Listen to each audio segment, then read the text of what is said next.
For abdominal auscultation, this always follows after abdominal percussions.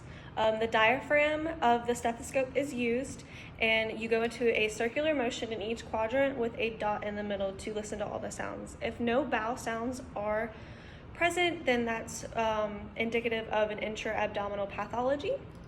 So I'm going to go ahead and show you. So we're going to start in the right upper quadrant, and we're going to go in that circular motion that I mentioned with the dot in the middle.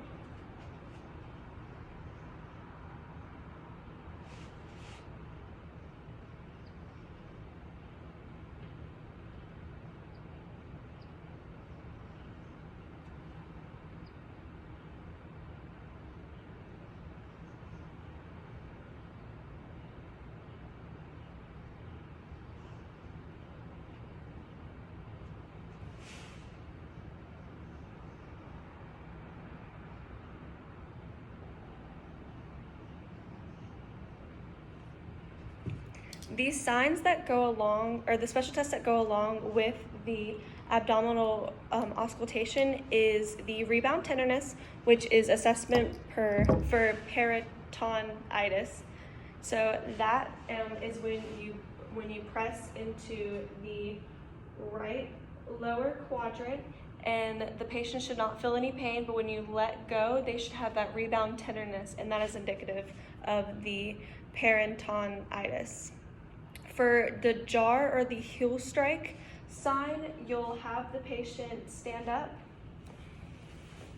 go on their tippy toes, and drop down real fast. And any pain with that would be indicative of the peritonitis as well. We'll have the patient lay back down.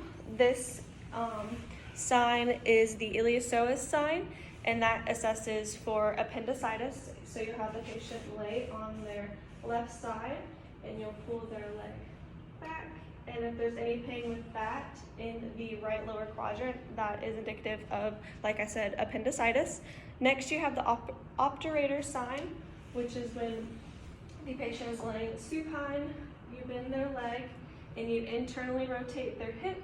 And if there's any pain with that, that is also an assessment for appendicitis. And then for the last one is the Rovsing sign, and you press on the left lower quadrant, and if the patient feels pain on the right side, then that is indicative of appendicitis, and that is a positive test.